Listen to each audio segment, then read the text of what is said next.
দেখতে দেখতে পেরিয়ে গেছে 4টা দিন। আজ তুজা ফের ঢাকায় যাবে। রেডি হয়ে ঘর থেকে বের হতেই পড়ল লতিফার সামনে। তার হাতে একখানা খাম। তুজা ব্রৌকুসকে জিজ্ঞেস করলো, এটা কি? ফুলমালার আব্বায় নিমন্ত্রণ পত্র পাঠাইছে, আর ফুলে কইছে যেন তোর কাছেই দেওয়া হয়। নে ধর। তুজা খামটা নিয়ে বালিশের তলায় রেখে বেরিয়ে গেল। দেরি করার সময় নেই তার। ঢাকায় পৌঁছাতে পৌঁছাতে তার বিকেল হলো। এমনিতেই যানবাহন, ধুলো, ময়লা, অতিরিক্ত মানুষজনের জন্য ঢাকা ওর পছন্দ নয়। তবুও বারবার আসতে হচ্ছে। সে মহিলা হোস্টেলে গেল ফের। দরজার সামনে দাঁড়িয়ে টোকা দিতেও হাত পা কাঁপছে। বুকের ভিতরটাও দুকপুক করছে। এত বছর পর জ্যোৎস্নার মুখোমুখি হতে চলেছে। নানান জড়তা সংশয় নিয়ে কলিং বেলে চাপ দিল। 2বার আপাতেই সেই আগের দিনের মহিলা এসে দরজা খুলল। তুজাকে আজ বেশ পরিপাটি দেখাচ্ছে। মহিলাটা আগাগোড়া পরখ করে স্বভাবসুলভ খ্যাক খ্যাক করে বলল, ও তুমি? তা আজকে আবার কি চাই? ওই যে সেদিন এসেছিলাম জ্যোৎস্নার খোঁজে, ও এসেছে তো? মহিলাটা কপাল কুঁচকে বিরক্তি নিয়ে বলল, ওই নাই এখানে, চলে গেছে। তুজার কপালে ভাঁজ পড়ল। চলে গেছে মানে? কোথায় গেছে? আপনি না বললেন আমায় আজ আসতে? মরণ, ও কাইলাইছে ফিরা। অহনের কথা আসিল আইস, একদিন আগেই আইব আমি জানি। আইসে পরেই তোমার কথা কইছে। হ্যাঁ, ব্যাগ বোসকা লইয়া বাহির হইছে। কইয়া গেল হোস্টেল সাইরা দিমো, বাড়া মিটিয়ে চইলে গেল। তুজার কপালে সূক্ষ্ম ভাঁজ পড়ল।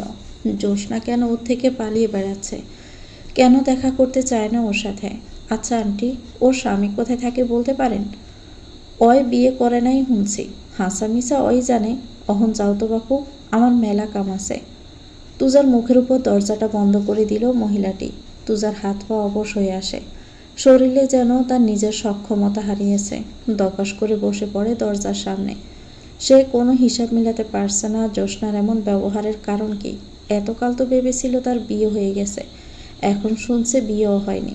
এবার আর কোনো পথ দেখছে না।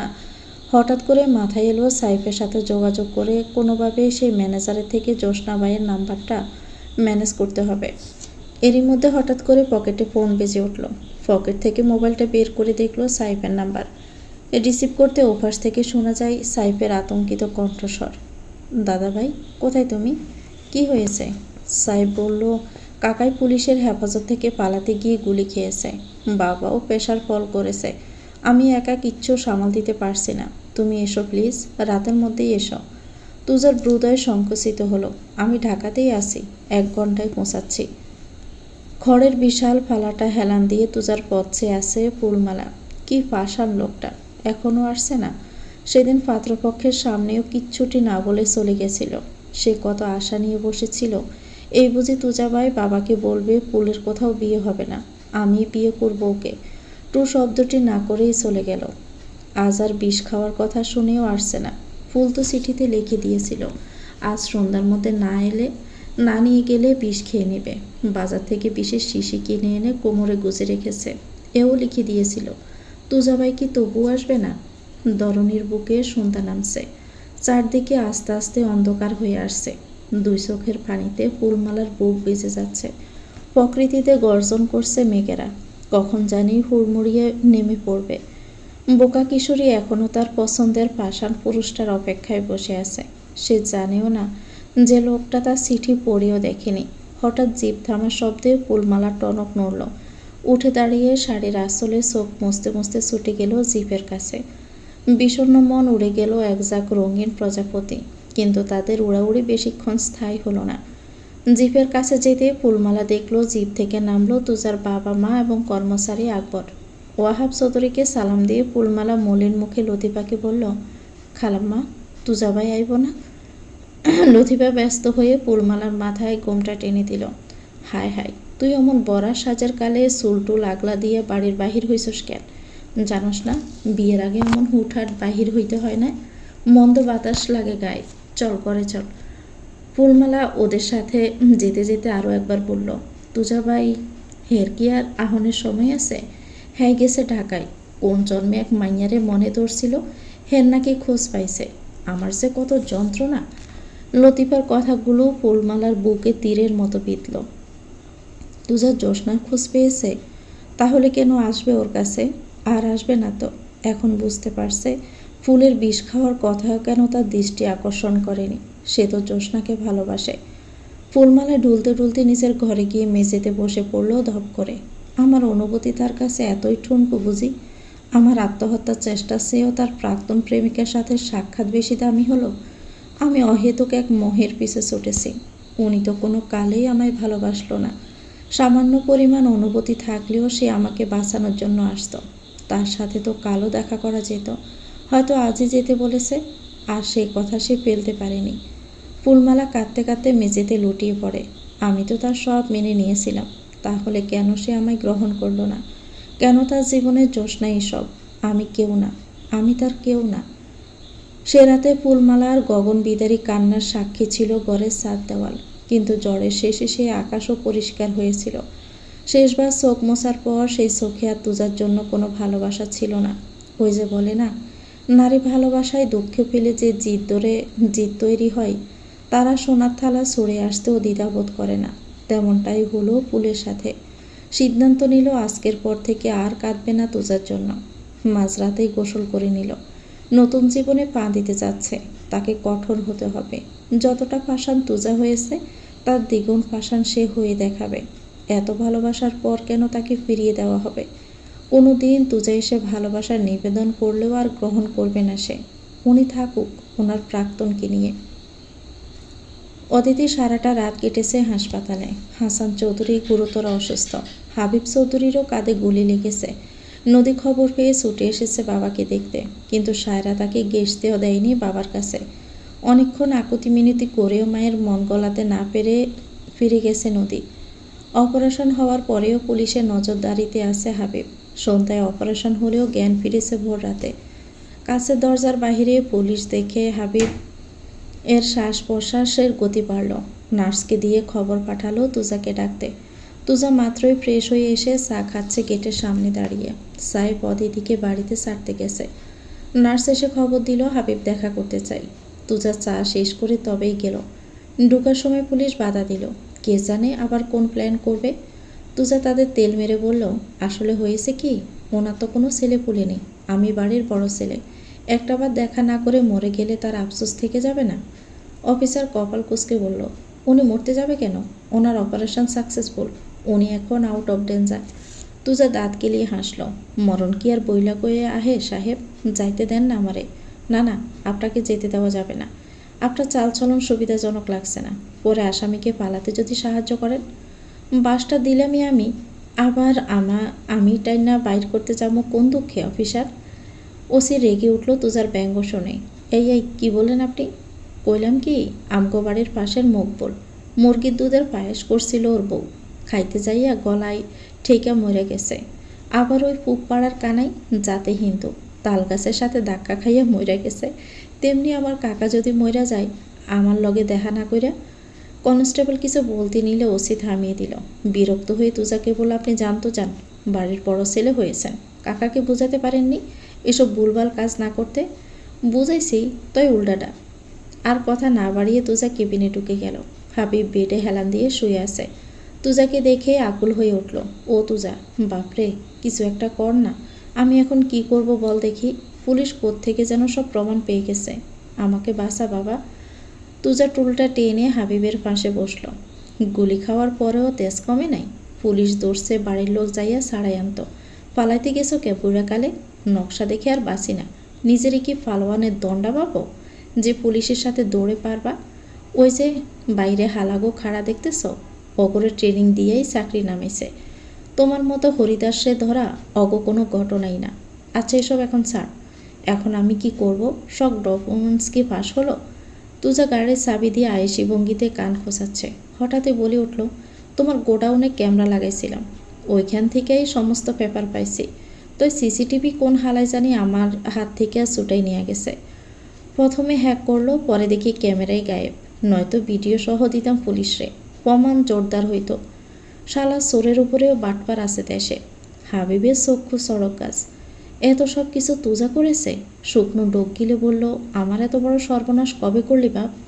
তোমারে বাস দেওয়ার জন্য আমি 24 ঘন্টা রেডি কাকা, আরও লাগলে কইও। হাবিবকে চুমু দেখিয়ে বেরিয়ে গেল তুজা। গেটের সামনে সাইফের সাথে দেখা। সাইফ কিছু খাবার নিয়ে এসেছে। তুজা মুখ বাঁকিয়ে বলল, ওই বালডারে গিলাইয়া লাভ আছে? সাহেব তবুও খাবার নিয়ে রুমে ঢুকল। বেডের পাশের টেবিলটায় রাখতে হাবিব মুখ উড়িয়ে নিল। খাবো না এখন, রেখে যা। সাহেব এক দৃষ্টিতে তাকিয়ে আছে হাবিবের দিকে। হাবিব হঠাৎ খেয়াল করলো সাহেবের দৃষ্টি। কিছু বলবি? এত নাটক করে দাদাভাইকে তুমি অযথাই কেন গোড়াচ্ছ কাকাই? কোনো মিথ্যে লোভ দেখাচ্ছ? হাবিব কিছুটা বরকে গেল। জ্যোৎস্নাবাবুকে কেন মারলে কাকাই? অদিতি বাড়ি ফিরে ক্লান্ত শরীরটা নিয়ে প্রথমে গেল ওয়াশরুমে ফ্রেশ হতে।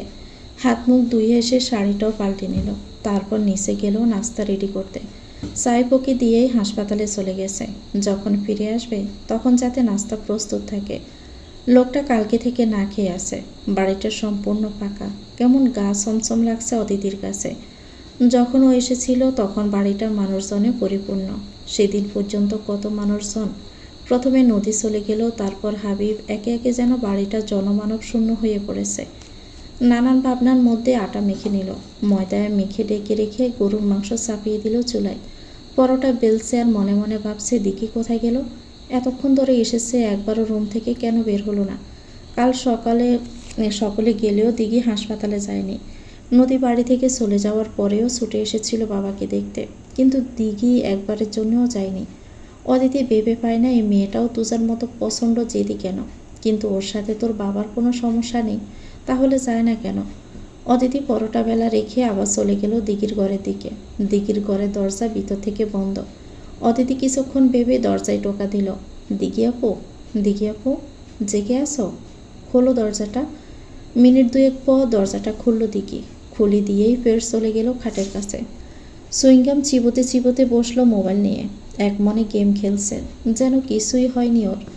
অদিতি এগিয়ে গিয়ে দিঘির সামনে দাঁড়ালো। দিঘি স্ক্রিনে চোখ রেখে অদিতিকে বলল, কিছু বলবে? তোমার বাবা ওদিকে অসুস্থ দিঘি, মৃত্যুর সাথে লড়াই করছে। সে যদিও বেঁচে ফিরে, তাকে চলে যেতে হবে কারাগারে। তোমার কোনো অনুভূতি হচ্ছে না এই নিয়ে? কষ্ট হচ্ছে না? তোমার কি একটুও খারাপ লাগছে না? দিঘি চিবুক শক্ত করে মোবাইলটা চেপে ধরল দুই হাতের মুষ্টিতে। মনে মনে বলল, কোনো খুনি আমার বাবা হতে পারে না। অদিতির দিকে চোখ বড় করে তাকাতে অদিতি ব্রু কুঁচকাল। দিঘি সামলে নিল নিজেকে। কষ্ট পেয়ে আর কি হবে বলো, নিজের দোষেই এমন হয়েছে। অদিতি কথা বাড়ালো না দিঘির সাথে। এ মেয়ে এমনিতেই অনুভূতিহীন। রান্নার কাছে চলে গেল আবারও। হাবিব চৌধুরীর সামনে চল শক্ত করে শকুন চোখে তাকিয়ে আছে সাহেব, যেন এক্ষুনি খেয়ে ফেলবে। বেডসাইড টেবিলের উপর থাকা ফলের ট্রে থেকে ছুরিটা হাতে নিল সাহেব। হাবিব নড়ে চড়ে উঠল। বাবা, আমাকে মারিস না, আমাকে ছেড়ে দে বাবা, আমি বলছি, সবটা বলছি। দ্রুত। হাবিব চৌধুরী শুকনো ডোক গিলে বলতে লাগলো, তখন 2019 সাল। তুজার প্রেম ছিল ওই ফকিন্নি আক্কাস মাস্টারের মাইয়ার লগে। গ্যারাম জানাজানি হইয়া গেছিল তা। বাইজানকে বললাম ওই বাড়ির মেয়ে আনা যাবে না। বাইজান বলল তুজাউনের সাথে কথা বলবে, কিন্তু ছেলে শুনল না। জ্যোৎস্না অন্ত পরাণ তার। হাবিব ডোক করল। পরে বাইজানের অনুমতি নিয়েই ওর বাইরে শহরের চাকরির প্রলোভন দেখিয়ে নিয়ে মেরে দেই। কিন্তু জ্যোৎস্না পালিয়েছিল সেখান থেকে, চলে আসছিল। দৌড়িয়েও ছিলাম আমরা, চেয়েছিলাম ওকে পাচার করে দিতে। সব কিছু ওকে এমনভাবে বুঝিয়েছিলাম যেন সব তুজাই করেছে। তারপর ভাগ্য ওকে সঙ্গ দিল, আবারও পালালো। আর খুঁজে পেলাম না। অনেক ভয়ে ছিলাম কোন দিন না তুজার মুখোমুখিও হয় আর আমার সত্যিটা সামনে চলে আসে। কিন্তু ও আর কোনো দিনও তুজার মুখোমুখি হয়নি। ঘৃণায় আর মুখ দেখায়নি তুজাকে। শেষমেশ তুজা যখন ওর খোঁজ পেয়ে ডাকাতে আসলো, তখনও আমি খবর পেলাম ও একটা মহিলা হোস্টেলে থাকছে। চিঠি পাঠালাম তুজা মারা গেছে। শেষবারের মতো প্রেমিকের মুখ দেখতে ফুলহারা গ্রামের দিকে রওনা হয়েছিল। পরে মেরে দিয়েছি পথেই। দুর্ভাগ্যবশত সেইটার রেকর্ড করে নেয় আমারই দলে থাকা এক বিশ্বাসঘাতক শাওন, যার সাথে নদীর বিয়ে দিতে চেয়েছিলাম। সে ভিডিওটা পরে দিঘির হাতে। সাইফের শরীরের রক্ত টকবক করে ওঠে এর আগে। আল্লাহ, এজন্যই তোমাকে কোনো ছেলে দেয়নি। তুমি অদিতিকেও মারার চেষ্টা করেছ কয়েকবার। থুহ, তোমার মতো কাকাকে। দাদাভাই যেমনই হোক, পরিবারের জন্য সে সব করতে পারে। তার সাথে এমন বেইমানিটা কেন করলে কাকা? হাবিব কথা বলে না। বুকের ভিতর ক্রমশই গিট বেঁধে আসছে। অপরাধবোধ নেই এক ফোঁটাও। সামনের পথটা ভেবে সে আকুল। সাইফ উঠে গেল সেখান থেকে। এখানে থাকলে ভুলভাল কিছু হয়ে যাবে। বিকেল গড়িয়ে সন্ধ্যা হতে চলেছে। তুজা ওভার ব্রিজের উপর বসে পা তুলাচ্ছে। সাহেব ঘণ্টাখানিক সময় ধরে খুঁজে অবশেষে পেয়েছে তুজাকে, কিন্তু কি করে বলবে কথাটা ভেবেই পাচ্ছে না। আলগোসে গিয়ে পাশে বসল। তুজা সাইফের কাঁধে কনুই ঠেকিয়ে দিয়ে বলল, কাল মুন্সিগঞ্জ যাবো, সাবধানে থাকিস। বাড়িতে দিঘি আর রহমান মারে একলা রাইখা কোথাও যাওয়ানোর দরকার নাই তোর। দিনে যেখানেই থাকস, রাতে বাড়ি ফিরবি। সাইফের গলা এক কথা আটকে আসছে। মনে হচ্ছে এই কথা শোনার পর তুজা আর বাঁচবে কিনা সন্দেহ। মুন্সিগঞ্জ কেন যাবে? মুন্সিগঞ্জে জ্যোৎস্নার এক মামা বাড়ি আছে, ওখান থেকে যদি কোনো খবর পাই। সাইফ হাঁসফাঁস করে উঠল, দাদাভাই, ওনাকে আর না খুঁজলে কি হয় না? তুজা হাসে। এই একটা লোক যে কষ্টেও হাসে। দুহাত পিছনে ভর করে অল্প ঝুঁকল। ওরে আমার কিছু কওনের আছে, কিছু জিজ্ঞেস করার আছে। কেন এত বছর পালাই বেড়াইল? জিজ্ঞেস না কইরাই কবরে যাবো? সাইফের চোখের পাতা ভিজে আসে, পা দুটো অস্থিরভাবে কাঁপতে থাকে। আচমকা তুজাকে জড়িয়ে ধরে কেঁদে ফেলল সাইফ। তুজা একটু চমকালো সাইফের এমন ব্যবহারে। কী রে ভাই, কি হয়েছে তোর? কিছু হয়েছে? এই সাইফ।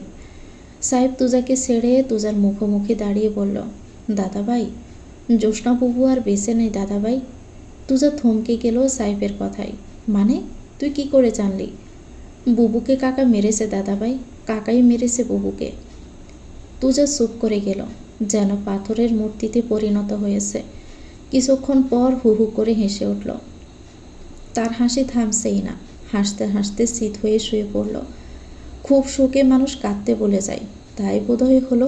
তুজা হাসি থামিয়ে বলল, ও তো অনেক আগেই মরে গেছে আমার কাছে, আজ তো শুধু আনুষ্ঠানিকতা পূরণ হলো। আল্লাহ তোরে জান্নাতবাসী করুক রে বেঈমান, আল্লাহ তোরে জান্নাতবাসী করুক। শেষ কথাটা খুব ধীরেই বলল তুজা। সাহেব তুজার হাত টেনে ধরে বলল, চলো বাড়ি নিয়ে যাই তোমাকে, রাত হয়ে গেছে দাদাভাই, চলো। তুজা গা ছেড়ে দিল, ডলে পড়ল সাহেবের ওপর। সাহেব আগলে ধরে রাখতে পারছে না। গতকালকে সারা রাত জাগার পরে চোখে ঘুম লেগে এসেছিল অদিতির। মাত্র একটু চোখ বুজেছে, ড্রয়িং রুমে বিকট কিছু পড়ার শব্দে হকচকিয়ে ওঠে অদিতি। দরপড় করতে থাকে বুকে হাত দিয়ে। দ্রুত বিছানা থেকে নেমে চলে যায় দরজার সামনে। নিচতলা থেকে দিকে চিৎকার করে ডাকে, ভাবি, নিচে এসো না ভাবি, খবরদার নিচে এসো না। তবুও অদিতি দিকির কথা না শুনিয়ে দরজা খুলল। নিচে দেখলো 10-12 জন কালো পোশাক পরা মুখোশধারী লোক। ড্রয়িং রুমের বড় টেবিলটা ভেঙে ফেলেছে। দিঘির হাতে থেকে গল গল করে রক্ত পড়ছে। ছুরি দিয়ে পোষ মেরেছে। দিঘির গলা ছুরি ধরে অদিতিকে বলল, নিচে আয়, নয়তো এক্ষুনি শেষ করে দিব মালটাকে। দিঘি চেঁচিয়ে বলল, আমাকে মেরে ফেললেও তুমি নিচে আসবে না ভাবি, তুমি ঘরে ঢুকো। কয়েকজন দ্রুত পায়ে উঠে গেল সিঁড়ি দিয়ে। অদিতি দরজা বন্ধ করতে গেলেই বাধা দিল। বাহির থেকে ঠেলে দরজা খুলে ফেলল দুজন। অদিতির মুখের সামনে কিছু স্প্রে করতেই জ্ঞান হারালো অদিতি। টেনে হিঁচড়ে নিয়ে আসলো নিচে। দিঘির গাড়ি ইঞ্জেকশন ফুস করে ওকেও বেহুশ করা হলো। বাহিরে থাকা কালো কাচের গাড়িটাতে তুলে রওনা হলো তারা কোনো এক অজানা গন্তব্যের দিকে। বাড়ির আলো নিভিয়ে দিয়ে গেল। সাইফ আর তুজা ফিরল। রাত তখন 9টার বেশি। তুজা ডুলছে। সাইফ কোনো রকমের সামলে নিয়ে বাড়ি এলো, কিন্তু পুরো বাড়ি অন্ধকার। চারদিকে চোখ বুলিয়ে নিজেই চালালো ড্রয়িং রুমের বিশাল আকারের জারবাতিটা। অদিতি, অদিতি। সাইফ জোরে জোরে ডাকতে লাগলো অদিতিকে। গতকাল সারা রাত হাসপাতালে জেগেছে, হয়তোবা ঘুমিয়ে গেছে। উপরে যেতে নিলে চোখে পড়ল ডাইনিং টেবিলটা টুকরো টুকরো হয়ে পড়ে আছে মেঝে জুড়ে। সাইফের মস্তিষ্ক জানান দেয় কোনো এক অজানা জ্বরের আভাস। দ্রুত পায়ে রুমে গিয়ে দেখলো অদিতি ঘরে নেই। আশেপাশের ঘরে, রান্নাঘরে কোথাও পেল না। দৌড়ে আসে ড্রয়িং রুমে। দাদাভাই, দেখেছো টেবিলটা ভাঙা? অদিতিকেও পাচ্ছি না।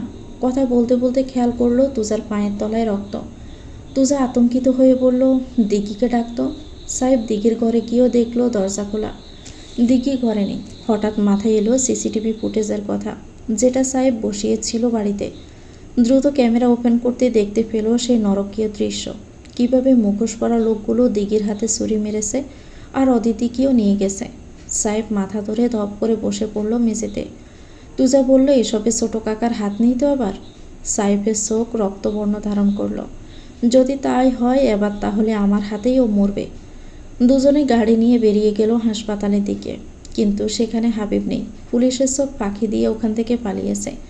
তুজা কনস্টেবলকে বলল, একটা অসুস্থ লোক নাকের ডগা থেকে পালাই যায় আর তোমরা বৈশা করাত টানো?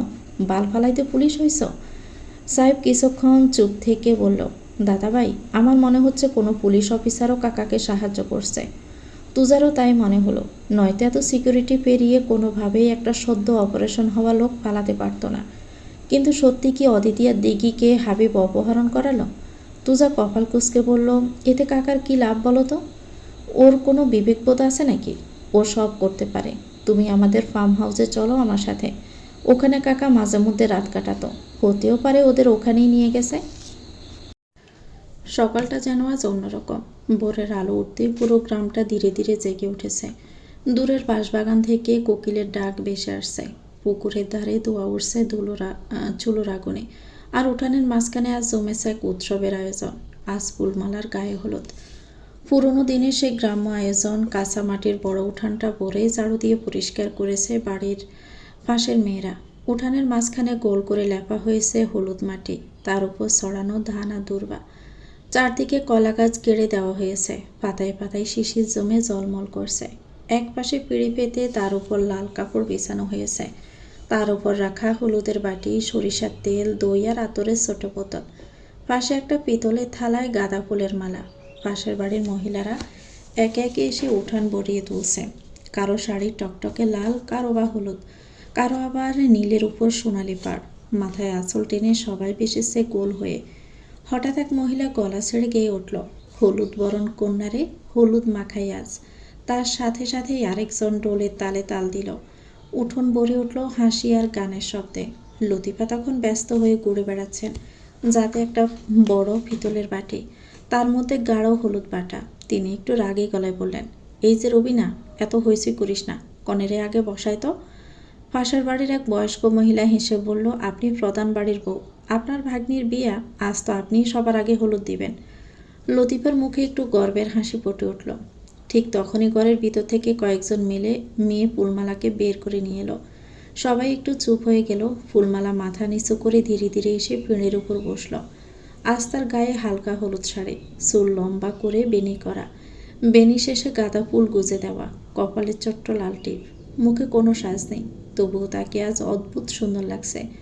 কিন্তু খুব কাছ থেকে দেখলে বোঝা যায় তার চোখ দুটো কেমন নিস্তেজ, যেন ভিতরে কোথাও একটা নদী শুকিয়ে গেছে। পাশে বসে এক মহিলা ফিসফিস করে বলল, কিরে ফুলমালা, এত চুপচাপ কেন? আজ তো তোর আনন্দের দিন। ফুলমালা হালকা করে হাসল। তার সেই হাসিটা খুবই ক্ষণস্থায়ী। মনে মনে সে অন্য কোথাও হারিয়ে আছে। তার মাথার ভিতর বারবার ভেসে উঠছে একটা মুখ। তুজা সত্যিই এলো না? তাহলে কি তুজা পেয়ে গেছে জ্যোৎস্নাকে? এই প্রশ্নগুলো মাঝে মাঝে বুকের ভিতর ছুরি হয়ে বিঁধে যায়। কিন্তু কাল তার বিয়ে, তার কান্না কারো চোখে পড়া চলবে না। লতিফা এগিয়ে এলেন। তিনি ফুলমালার চিবুক তুলে বলেন, এই মাইয়া, এত গম্ভীর কেন? বিয়ে বাড়ির কনে এভাবে বসে থাকে?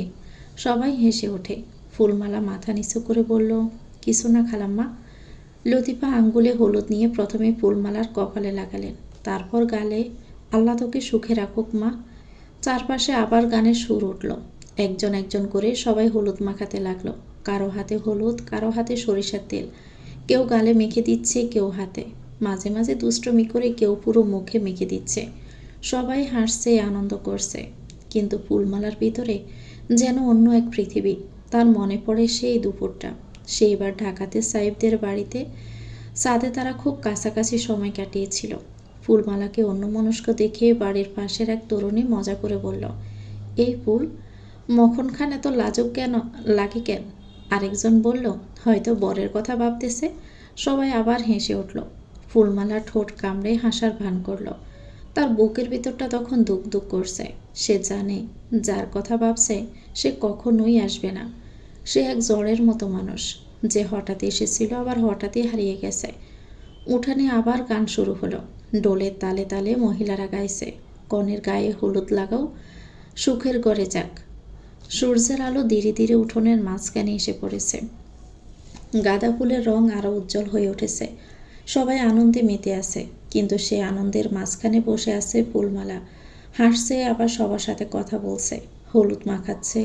কিন্তু তার হৃদয়ের গভীরে একটা নাম বারবার প্রতিধ্বনিত হচ্ছে। জ্ঞান ফেরার পর দিঘি নিজেদের কোনো গাড়িতে আবিষ্কার করলো। পাশে অদিতি অচৈতন্য অবস্থায় পড়ে আছে, হাত দুইটা পেছনে বাঁধা, পাও বাঁধা দড়ি দিয়ে, মুখটাও বেঁধে রেখেছে রুমাল দিয়ে, শুধু চোখ জোড়া খোলা। বড় কোনো কভার ভ্যান মনে হচ্ছে তার কাছে ভিতর থেকে। চারদিকে বদ্ধ গুটগুটে অন্ধকার, কিন্তু বিভিন্ন গাড়ির হর্ন আর যানজটের শব্দ পাচ্ছে দিঘি। তার মানে তারা লোকালয়েই আছে। হাঁটু দিয়ে অদিতির পিঠ বরাবর ধাক্কা দিয়ে চৈতন্য করার চেষ্টা করছে দিঘি, কিন্তু অদিতি উঠছে না। দিঘি শরীরে আর শক্তি পাচ্ছে না, হাতের ক্ষতটা দগদগ করছে। দড়ি দিয়ে শক্ত করে বাঁধা। আস্তে আস্তে এগিয়ে অদিতির কাছে গেল। বেশ কয়েকবার ধাক্কানোর পর অদিতির জ্ঞান ফিরল। গুটগুটে অন্ধকারের ভিতর ধীরে ধীরে চোখ মেলে তাকালো অদিতি। মাথাটা ভারী লাগছে, যেন মাথার ভিতর কেউ বারবার হাতুড়ি মারছে। গলায় শ্বাস আটকে আসছে। চারপাশে ডিজেল, ধুলো আর গরম লোহার গন্ধ। হাত দুটো পিছনে শক্ত করে বাঁধা, পাগুলোও দড়িতে আটকানো, মুখে রুমাল। কিছুক্ষণ পর সামনে অন্ধকারের ভিতর থেকে একটা কণ্ঠ এলো। ভাবি, জেগেছ? অদিতির বুক দপ করে উঠল। দিঘি আপু? আমি। বাহিরে হর্ন বাজছে, মনে হচ্ছে বড় কোনো রাস্তা দিয়ে যাচ্ছে গাড়ি। দিঘি খুব নিচু গলায় বলল, চুপ থাকো, আমরা একটা কভার ভ্যানে আছি। অদিতি চোখ সংকুচিত করে চারপাশে তাকালো। ভ্যানের দাতব দেওয়াল মাঝে মাঝে কাঁপছে। দিঘি আবার বলল, তোমার হাতটা একটু সামনে আনতে পারবা? অদিতি কষ্ট করে হাত নাড়ালো। দিঘি ধীরে ধীরে শরীরটা টেনে কাছে এলো। তার কবজি থেকে রক্ত শুকিয়ে লেগে আছে। অদিতি আতঙ্কে ফিসফিস করলো, তোমার হাত? দিঘি ছোট্ট করে হাসলো। ওটাই তো ভাগ্য খুলছে ভাবি। মানে? ছুরি মারার সময় দড়ির এক পাশ কেটে গেছে। দিঘি ধীরে ধীরে কবজি ঘোরাতে লাগলো। কয়েক সেকেন্ড পর দড়ি খুলে গেল। সে দ্রুত হাত সামনে এনে অদিতির দড়ি খুলতে লাগলো। কয়েক মিনিট পর অদিতিও মুক্ত হলো। দুজনেই নিঃশব্দে বসে রইল। অদিতি আঁকড়ে ধরল দিঘির বাহু। আর বুঝি বেঁচে ফেরা হবে না? দিঘির চোখ মুখ এখনও টান টান। ভয় আতঙ্কে সিটে পোটা আছে। নেই, আছে শুধু রাগ আর জিদ। হঠাৎই ভ্যান ধীরে ধীরে থামল। বাহিরে কারো গলা শোনা যায়। দিঘি অদিতির ঠোঁটে আঙ্গুল দিয়ে চুপ করতে বলল। বাহির থেকে পুরুষ কণ্ঠে বলছে, এইখানেই নামাও। আরেকজন বলল, গুদামের ভিতর নাও। দিঘির চোখ সকসক করে ওঠে। সে ভ্যানের মেঝে হাতড়ে একটা লোহার মোটা রড পেল। অদিতি ফিসফিস করে বলল, কি করছো? দিঘি ঠান্ডা গলায় বলল, বাঁচতে চাইলে লড়তে হবে। ঠিক তখন দরজার লক খুলল। দরজা অল্প পাক হতে এক মুখোশধারী লোক উকি দিল। দুইটা এখনও বেহুশ। কথা শেষ হওয়ার আগেই দিঘি রড দিয়ে তার মাথায় সজোরে আঘাত করল। লোকটা সোজা মাটিতে পড়ে যায়। নামো। দিঘি অদিতির হাত ধরে টেনে নামালো। তারা দেখলো জায়গাটা একটা বিশাল পরিত্যক্ত গুদাম এলাকা। চারদিকে ভাঙা চেয়ার, মরচে ধরা লোহার কন্টেইনার আর আধা অন্ধকার। কিন্তু অন্য দুজন লোক সঙ্গে সঙ্গে বুঝে ফেলল। চিৎকার করে বলল, এই পালাচ্ছে। একজন বন্দুক তুলল। দিঘি চিৎকার করলো, দৌড়াও। দুজনেই দৌড়ে ঢুকে পড়ল গুদামের ভিতরে। ভেতরটা অন্ধকার। ছাদের অনেক জায়গা ভাঙা, সেখান দিয়ে ছাদের আলো পড়ছে। পেছনে লোকগুলো দৌড়ের শব্দ এদিকে গেছে। হঠাৎ এক লোক সামনে এসে দাঁড়ালো। অদিতির হাত ধরে ফেলল। ধরেছি, এবার কি করবে মামুনি? লোকটা দিঘির অপর হাত ধরবে এর আগে দিঘি রড দিয়ে তার হাঁটুতে সজোরে মারল। লোকটা চিৎকার করে পড়ে যায়। আরেকজন পিছন থেকে ঝাঁপিয়ে পড়ল দিঘির উপর। দুজন মাটিতে গড়িয়ে পড়ল। দস্তাদস্তি শুরু হলো পুরোদমে। লোকটা গলা চেপে ধরেছে দিঘির। দিঘি অদিতিকে দাঁড়িয়ে থাকতে দেখে ভাঙা গলায় বলল, বোকাসোদার মতো দাঁড়িয়ে আছে কেন? মারো এই হারামিটাকে। অদিতি আতঙ্কে চারপাশে তাকিয়ে একটা ইট তুলে নিল। দৌড়ে এসে ইটটা ধপ করে মারল লোকটার মাথায়। মাথায় আঘাত পেয়ে লোকটা ঢলে পড়ল। দুজনেই হাঁপাচ্ছে। ঠিক তখনই ধামধাম বন্দুকের গুলি লাগলো লোহার পাশের কন্টেইনারে। চিৎ শব্দে ধাতু কেঁপে উঠল। আরও তিনজন ঢুকে পড়েছে গুদামে। এইদিকে। দিঘি অদিতির হাত ধরে আবার দৌড় দিল। গুদামের ভিতর একটা সরু লোহার শ্রেণী দেখা গেল। ওরা উঠে গেল উপরের মাচায়। পিছনে লোকগুলো উঠছে। মাচাটা পুরনো কাঠের। হঠাৎ একজন দিঘির পা ধরে ফেলল। এত সহজে পালাতে পারবি না। দিঘি ঘুরে রড দিয়ে তার হাতের উপর আঘাত করল। লোকটা হাত ছাড়ল। ঠিক তখনই মাচার কাঠ ভেঙে গেল। দুইজন লোক নিচে পড়ে গেল। এই সুযোগের দিকে অদিতিকে টেনে নিয়ে মাচার অন্য পাশে নামল। সেখানে একটা আধা ভাঙা দেওয়াল। দিঘি উকি দিয়ে, ওপারেই রাস্তা ভাবি, দেওয়াল টপকাতে হবে। পিছনে আবার পায়ের শব্দ। দিঘি তো চোখের পলকেই দেওয়ালে উঠে গেল। অদিতি পড়ল বিপাকে। ও এমনিতে দেওয়াল টপকাতে চড়তে পারে না, তার উপর আবার শাড়ি পরে আছে। দিঘি হাত বাড়িয়ে দিয়ে বলল, ভাবি হাতটা দাও দ্রুত, ওরা এসে যাবে ভাবি। অদিতি কান্না মিশ্রিত কণ্ঠে বলল, আমি পারছি না আপু। দিকে অদিতির হাত ধরে কোনো রকমে অদিতিকে টেনে তুলল। ঠিক তখনই এক লোক তাদের জামা ধরে ফেলল। কোথায় যাবি এবার? এতগুলো টাকা নিয়েছি তোদের ধরতে, আমাদের থেকে পাখি পালাতে পারে না বুঝলি? দিঘি শেষ শক্তি দিয়ে লাথি মারল তার মুখে। লোকটা ছিটকে পড়ল। দুজনেই দেওয়াল টপকে লাফ দিল। দফাস করে পড়ল অপর প্রান্তে। দিঘি গলা করে বলল, এদিকে সোড়ই ময়না বুলবুলি ধরেছিস, তাই পালাতে পারেনি। তাই বলে সিল শকুন ধরেও আটকে রাখতে পারবি? মগার দল কোথাকার। সামনেই বড় রাস্তা। দিঘি দেখলো একটা সিএনজি আসছে। দিঘি মাঝ রাস্তায় দাঁড়িয়ে হাত তুলল, কিন্তু অদিতি থামিয়ে দেয়। কি করছো আপু? এই এত রাতে সিএনজি আসছে কোত্থেকে? আবার যদি বিপদে পড়ি? দিঘি অদিতিকে ইশারা করে দেখিয়ে বলল, ওই যে দেখো সামনে পাম্প, ওখান থেকে সিএনজিওয়ালারা ভোর রাতে গ্যাস নিয়ে ফেরে। যা হবে দেখা যাবে, চলো তো। CNG break কষল। ড্রাইভার চমকে উঠল। কি হয়েছে? এত রাইতে জোয়ান দুইটা মাইয়া মানুষ। দিঘি দরজা খুলে অদিতিকে ঢুকিয়ে দিল। চালান।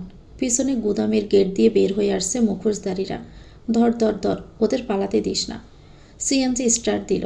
দ্রুত ছুটে গেল রাস্তা ধরে। ভিতরে অদিতি হাঁপাচ্ছে, দিঘির হাত থেকে রক্ত পড়ছে। কিছুক্ষণ পর অদিতি কাঁপা গলায় বলল, আমরা বেঁচে গেলাম। দিঘি জানালার বাহিরে তাকিয়ে রইল। তার চোখে অদ্ভুত একটা ভয় কাজ করছে এখন। ভাবি, আমাদের যাদের কাছে নিয়ে যাওয়া হচ্ছিল। অদিতি তাকালো। ওরা কারা দিঘি আপু? দিঘির বুক কেঁপে উঠল। খুব ধীরে বলল, বাবার। রাত গভীর থেকে আরও গভীর হয়ে গেছে। আকাশে অনেক মেঘ জমেছে। কালো আর ধূসর মেঘগুলো যেন ধীরে ধীরে পুরো আকাশটাকে ডেকে ফেলেছে। চাঁদের আলো কোথাও নেই। মাঝে মাঝে মেঘের পাক দিয়ে বিদ্যুতের নীরব ঝলক দেখা যাচ্ছে, কিন্তু বজ্রের শব্দ এখনো শোনা যাচ্ছে না। ঝড় আসার আগের সেই অদ্ভুত নীরবতা চারপাশে। কবরস্থানের চারদিকে জোড়ো বাতাস বইছে। শিরীষ গাছের শুকনো পাতাগুলো বাতাসে কাঁপতে কাঁপতে মাটিতে ঝরে পড়ছে। পুরনো ভেজা গন্ধের সাথে মিশে আছে পুরনো ঘাস আর শিশির ভেজা রাতের ঠান্ডা বাতাস। প্রধানদের পুরনো কবরস্থানের এক কোণে বসে আছে তুজা। সে একটি কবরের সামনে নীরবে বসে আছে। মানিকের কবর। কবরের পাথরের গায়ে রাতের শিশির জমিয়ে ঝিকমিক করছে। তুজা হাঁটু গেড়ে বসে হাত দিয়ে কবরের পাথরটা আলতোভাবে ছুঁয়ে আছে। তার মুখে ক্লান্তির ছাপ, চোখে গভীর অস্থিরতার ছায়া। বাতাস একটু জোরে বইছে এখন। তুজার চুল এলোমেলো হয়ে মুখের উপর এসে পড়ছে। কালো পোশাকটা বাতাসে হালকা কাঁপছে। দূরে কোথাও রাতের কুকুরের ডাক ভেসে আসছে, আবার মিলিয়েও যাচ্ছে। আকাশের মেঘগুলো আরও ঘন হয়ে উঠেছে। হঠাৎ আকাশের এক প্রান্তে বিদ্যুতের আলো ঝলকে উঠল। সে আলোর ছায়া কবরস্থানের কবরগুলোর উপর পড়ে অদ্ভুত এক নির্জন রূপ তৈরি করলো। ধীরে ধীরে বৃষ্টি পড়তে শুরু করলো। প্রথমে খুব ছোট ছোট ফোঁটা, তারপর একটু একটু করে বড় বৃষ্টির বেগ বাড়তে লাগলো। বৃষ্টির ফোঁটা তুজার মুখে, চুলে আর কবরের পাথরের উপর পড়ছে। ভেজা মাটির গন্ধ আরও তীব্র হয়ে উঠেছে। তুজা এখনও বসে আছে। তার চোখে ক্লান্তি, কিন্তু মুখে কোনো আতঙ্ক নেই। চারপাশে শুধু বৃষ্টি, বাতাস আর রাতের অন্ধকার। কবরস্থানের শিরীষ গাছগুলোর পাতায় বৃষ্টির শব্দ মিশে একটা ভারী, শান্ত কিন্তু বিষণ্ণ পরিবেশ তৈরি করছে। শীত হয়ে শুয়ে পড়ল পলকটার পাশে। হাসতে হাসতে বলতে লাগলো, একটা কবরের সংখ্যা কমাই দিলাম রহমতের মা। তোমার ছোট পোলারে গাঙ্গে পালাই দিয়ে আইছি। ওই মাটি পাওয়ার যোগ্যই না। না, ও আমার জীবনটা নষ্ট করছে রহমানের মা। শুনতেছ তুমি? বৃষ্টির জমজম শব্দের দরুন চাপা পড়ে যাচ্ছে তুজার বুক ফাটা আর্তনাদ। গগন বিদারী কান্নায় ফেটে পড়ল যেন। আমার জ্যোৎস্নারে মাইরা ফালাইল, আমার জীবনটা নষ্ট করলো। ওই কেমনে পারলো দাদি, কেমনে পারলো? আমারে না কইতা? আমি অগো বড় পোলা। গোটা দুনিয়ার সাথে জালিয়াতি করলেও পরিবারের কাছে আমি তিল পরিমাণ দোষ করি নাই। আমি আমার সব ভাই বোন, চাচা চাচিরে আগলায় রাখছি। আমি জীবন দিতেও প্রস্তুত থাকি অগলাইগা। ওরা আমার এত বড় সর্বনাশ কেমনে করলো? বৃষ্টির পানিতে ভিজে চুপচাপ তার সর্বাঙ্গে। দূরে কোথাও ভারী শব্দে বাজ পড়ল। তুজা চিৎকার করে কেঁদে কেঁদে বলল, ওই মানিক, মানিক শুনছস? তুই না আমারে কইতি আমি এত বেহাইয়া কেন? কেন আমি জ্যোৎস্নার লাইগা অহনো পাগল? প্রেমিকদের বেহায়া হইতে হয় রে। তুই জানলি না মানিক, আমার জ্যোৎস্না আমারে সাইরা যায় নাই রে। ওরা আমার জ্যোৎস্নারে মাইরা ফালাইছে। আসমকা কান্না থামালো তুজা। চোখ মুখ হয়ে উঠল কঠিন। উঠে বসলো তৎক্ষণাৎ। সোয়াল শক্ত করে বলতে লাগলো, তাই আমিও ওরে জ্যোৎস্নার কাছে পাঠাই দিছি। সেই গাঙ্গেই ফালাইছে, যেখানে ওরা জ্যোৎস্নারে ফালাইছে। ও রহমানের মা, আমি কি ভুল করছি কও? হো, তুমি তো কথা কইবা না, তোমার পোলা হয়তো। কি মনে করে উঠে দাঁড়ালো, আবার হাঁটতে শুরু করলো বাড়ির দিকে। হালার আমি কানলাম, হুরু, পাগল টাগল হইলাম নাকি? আমার আবার দুঃখ লাগলো আইজ। হু হু করেই হাসতে লাগলো তুজা। ভোরবেলা দিঘি আর অদিতি বাড়ি ফেরার পর বেরিয়ে এসেছিল তুজা। হাসান চৌধুরী ভাইকে খোঁজার চেষ্টা করবে না জানিয়ে দিয়েছে। বাড়িতে শুধু সায়রারই শোক, আর সকলেই স্বাভাবিক। মাহিদের গ্রামের একতলা বাড়িটার ভিতরে আজ অন্যরকম সাজ। পুরো ঘরটা লাল আর সোনালি রঙের কাপড়ে হালকা করে সাজানো হয়েছে। জানালার পাশে ছোট ছোট গাঁদা ফুলের মালা ঝুলছে। বাতাসে মৃদু ফুলের গন্ধ ভেসে আসছে। ঘরের মাঝখানে রাখা খাটের উপর বিছানা পাতা হয়েছে লাল চাদরের। খাটের এক কোণে চুপচাপ বসে আছে ফুলমালা। সে লাল টুকটুকে বেনারসি শাড়ি পরেছে। শাড়িটার আঁচল মাথার উপর টেনে ঘোমটার মতো করে রাখা। কপালে ছোট্ট লাল টিপ। বেনারসির সোনালি কাজগুলো ঘরের হালকা আলোর নিচে ঝিকমিক করছে। ফুলমালা খুব চুপচাপ বসে আছে, হাত দুটো নিজের কোলের উপর রাখা। মাঝে মাঝে আঙ্গুলগুলো ধীরে ধীরে জড়িয়ে যাচ্ছে, যেন ভিতরের অস্থিরতা সে লুকানোর চেষ্টা করছে। তার বুকটা ভয়ে একটু একটু করে কাঁপছে।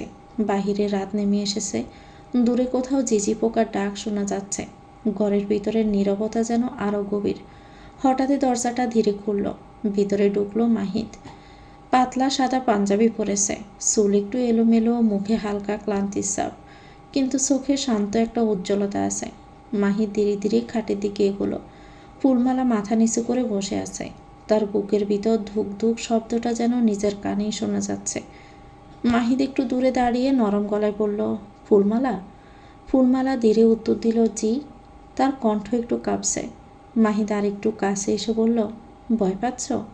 ফুলমালা কিছুক্ষণ চুপ রইল, তারপর খুব আস্তে বলল, সেরকম কিছু না। মাহিদ হালকা করে হাসল। তার হাসিটা শান্ত, যেন রাতের অস্থিরতাকে একটু নরম করে দিচ্ছে। এত ভয় পাওয়ার কিছু নেই, তুমি চাইলে পোশাক পাল্টে নিতে পারো। ফুলমালা মাথা নিচু করে রইল। ঘরের ভিতর বাতাসটাও যেন আরো শান্ত হয়ে উঠেছে। মাহিদ খুব ধীরে বলল, আচ্ছা তাহলে ঘুমিয়ে পড়তে পারো। ফুলমালা একটু সাহস নিয়ে মাথা তুলল। ঘোমটার পাক দিয়ে তার চোখ দুটো দেখা যাচ্ছে ভয় আর সংকোচ মিশ্রিত। বাহিরে হালকা বাতাস বইছে। জানালার পর্দা ধীরে ধীরে নড়ছে। মাহিদ খুব নরম গলায় বলল, আমি চাই তুমি এখানে নিরাপদ অনুভব করো। তোমার অস্বস্তি আমার ভালো লাগছে না। আমি তাহলে অন্য ঘরে গিয়ে ঘুমাবো ফুল? ফুলমালা চকিতে তাকালো মাহিদের দিকে। বুকের মধ্যে শুরু হলো চিনচিনে ব্যথা। ফুল নামটা একজনই ডাকতো তাকে। ফুলমালা কোনো কথাই বলল না। ঘরের ভিতর একটা শান্ত নীরবতা নেমে এলো। মাহিদ এক দৃষ্টিতে দেখছে তার নববিবাহিত স্ত্রীকে। কি সুন্দর রমণীটা তার স্ত্রী। আচমকাই নির্লজ্জের মতো বলে উঠল, আমি তোমাকে অনেক ভালোবাসি ফুল। ফুলমালা তাকালো আর চোখে, সাহস করে বলল, এরই মধ্যে ভালোবেসে ফেললেন? মাহিদ হাসল, তোমায় কে বললো এরই মধ্যে বাসলাম? বাসি তো সেই কবে থেকেই। মানে? মাহিদ খাটের স্ট্যান্ডে হেলান দিয়ে সিলিংয়ের দিকে তাকিয়ে বলল, অনেক দিন আগে একবার সাইদের ফুসকুনিতে এক মেয়ে পিছলে পড়েছিল। সেই কালেই প্রেমে পড়লাম তার। তারপর কত চাইলাম আল্লাহর কাছে, তাহাজ্জুদও চাইলাম, আল্লাহ দিয়ে দিল। ফুলমালা চুপ করে শুনছে। মাহিদ দীর্ঘশ্বাস ফেলে হাসল। আবার অন্য একদিন বলবো, আজ ঘুমাও। আমি পাশের ঘরে ঘুমাতে পারবো না কিন্তু।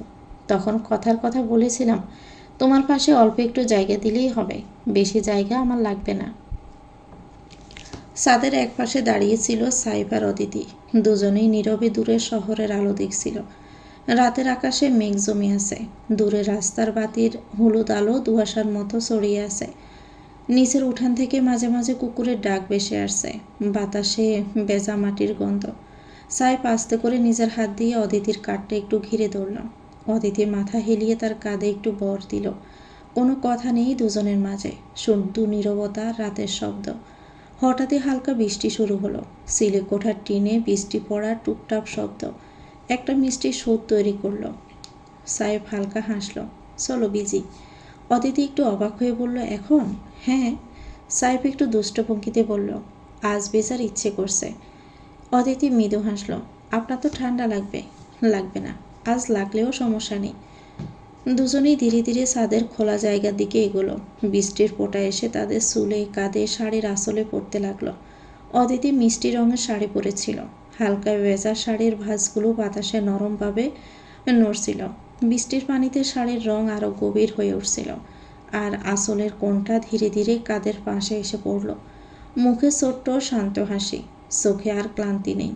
বেজা চুলের কয়েকটা গোছা কপালে এসে লেগে গেল। বৃষ্টির ফোঁটা তার গাল বেয়ে ধীরে গড়িয়ে পড়ছে। অদিতি দূরের আকাশের দিকে তাকিয়ে আছে, আর সাহেব চুপ করে তাকিয়ে আছে অদিতির দিকে। চোখে এখনো একরাশ মুগ্ধতার আলো। খুব আস্তে বলল, বেজা অবস্থায় তোমাকে খুব সুন্দরী লাগছে। অদিতি লজ্জা পেয়ে মাথা নিচু করল। এমন করে বলবেন না। সাহেব একটু কাছে এসে বলল, সত্যি বলছি। বৃষ্টির শব্দ, রাতের বাতাস আর ছাদের নীরবতা সব মিলিয়ে একটা শান্ত অনুভূতিতে ছড়িয়ে গেল। সাহেব খুব ধীরে বলল, জানো, বৃষ্টি আমার ভীষণ প্রিয়, তার চেয়েও প্রিয় তুমি। অদিতি কিছু বলল না, শুধু হালকা হাসল। দুজনেই চুপচাপ বৃষ্টি দেখতে লাগলো। মনে হলো রাতটা শুধু তাদের দুজনের জন্যই নেমে এসেছে ভালোবাসার এক শান্ত নরম মুহূর্ত হয়ে। কিছুক্ষণ পর অদিতি বলল, এবার চলুন, আর কত ভিজবেন, অসুস্থ হয়ে যাব তো। আচ্ছা চলো। সাহেব কোলে তুলে নিল অদিতিকে, রুমে নিয়ে ভেজা শাড়ি পাল্টে দিল। শরীরটা কেমন গরম হয়ে উঠছে। ভিজতে না ভিজতেই বোধহয় জ্বরের আভাস পাওয়া যাচ্ছে। সাহেব জামা কাপড় পাল্টে ট্রাউজার পরল, তোয়ালে দিয়ে মাথা মুছতে মুছতে ল্যাপটপ নিয়ে বসল। এরই মধ্যে কল আসলো ফোনে। স্ক্রিনে তুজার নাম্বার দেখা যায়। হ্যাঁ দাদাভাই, বলো। ওপাশ থেকে দীর্ঘক্ষণ কিছু বলল। সাহেব চুপচাপ শুনল। কি বলছো তুমি দাদাভাই? তোমার কি মাথা ঠিক আছে? সকাল সকাল চৌধুরী বাড়িতে এসেছে এক মেহমান, হাসান চৌধুরীর বাল্যবন্ধু। তাকে ঘিরে রান্নাবান্নার ব্যস্ততা। আজ তো একটা মানুষ যে কয়েকদিন ধরে নিখোঁজ, সে ব্যাপারে কারোর বুকক্ষেপ নেই। সবাই ভাবছে পুলিশের হাত থেকে বাঁচতে হয়তো কোথাও গা ডাকা দিয়েছে হাবিব। সায়রা কথা বলে না, মন মেজাজ ভার করে থাকে সবসময়। কয়েকদিনে বেচারির কি হাল হয়েছে চেহারা। চোখের নিচে কালি পড়ে গেছে, চেহারার উজ্জ্বলতাও নেই এক ফোঁটা। অদিতি রান্না করছে। দিঘি কলেজের জন্য তৈরি হয়ে টেবিলে বসে আছে নাস্তার জন্য। সায়রা মেয়েকে প্লেটে করে পরোটার ডিম পোস্ট দিল। দিঘি চুপচাপ খাচ্ছে। সাহেব এসে দিঘির ফাঁসে বসে বলল, কলেজে নাকি কার সাথে ঝামেলা করেছিস? দিঘি খাবার চিবোতে চিবোতে বলল, সেসব আমি দেখে নেব ভাইয়া, তোমার ভাবতে হবে না। সাহেব চোখ শুরু করে বলল, একটু বেশি বাড়াবাড়ি করছিস না? বাড়াবাড়ি? আমি? সাহেব দীর্ঘশ্বাস ছেড়ে গাড় গোড়ালো একবার। ফের দিকের দিকে তাকিয়ে বলল, ছেলেটা সম্পর্কে তুই জানিস কতটা ডেঞ্জারাস ও? দেখ, এমনিতেই বাড়ির অবস্থা চোখে দেখা যাচ্ছে না। তোর বাবাকে খুঁজে পাওয়া যাচ্ছে না, একটু তো সিরিয়াস হও। বড় হয়েছিস এখন, কলেজে পড়ছিস। তুই আর এখন ছোট নেই কিন্তু। দিকে আরামসে খেয়ে উঠে গেল, যেন কোনো কিছু কানেই যায়নি। সাহেব উঠে যেতে লাগলে অদিতি বলল, এ কি উঠছেন কেন? নাস্তা দিচ্ছি তো। খাবো না। সাহেব আর কোনো কথা না বলেই চলে গেল। অফিসে কাজের চাপ আছে, রুমে গিয়ে রেডি হয়ে নিল। গড়ি পড়তে পড়তে বের হচ্ছে, তখনই অদিতি ঢুকলো ঘরে। অদিতি বুঝতে পারছে সাহেব কেন কিছু নিয়ে চিন্তিত। কোমর জড়িয়ে ধরে আলতো করে বুকে মাথা রেখে বলল, কি হয়েছে আপনার? এত চিন্তা কেন করছেন? সাহেব অদিতির পিঠে হাত রেখে বলল, তোমাদের নিয়ে চিন্তা হয়। সেদিন আল্লাহর অশেষ রহমতে ফিরে এসেছ, আবার যদি কিছু হয়ে যায় তোমার? অদিতি সাহেবকে আশ্বস্ত করে বলল, বাবা বাড়িতে কত গার্ড রেখেছে দেখেছেন, কেউ ঢুকতেই পারবে না। আর আমি তো বাড়ির বাহিরে যাইও না। সাহেব অদিতির কপালে চট্ট করে চুমু খেয়ে চলে গেল। বৃষ্টির পরের সকালটা সুন্দর ও সতেজ। এরই মধ্যে তুজা শুরু করেছে এক পাগলামি। প্রধানদের কবরস্থানে খুঁড়ছে এক নতুন কবর। ওয়াহাব চৌধুরীর সাথে কথায় পারবে না ভেবে কিচ্ছু বলল না। লতিফাকেও বলে দিয়েছে ও যা খুশি করুক, কিচ্ছু যেন না বলে। বড় করে কবর খুঁড়ে সেখানে নিয়ে পুঁতে দিল জ্যোৎস্নার সেই সুতির শাড়িখানা। রংটা তুজার বড় ভালো লাগতো, তাই জন্য নিয়ে নিয়েছিল নিজের আলমারিতে রাখবে বলে।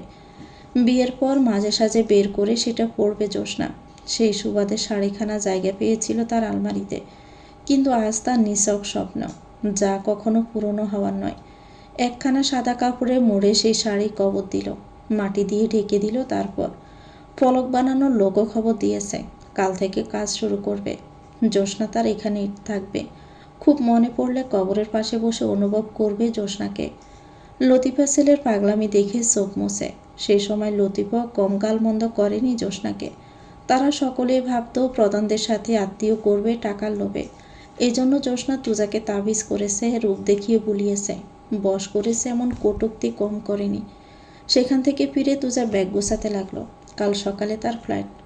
আজ রাতটা ঢাকাতে থাকতে চাইছে।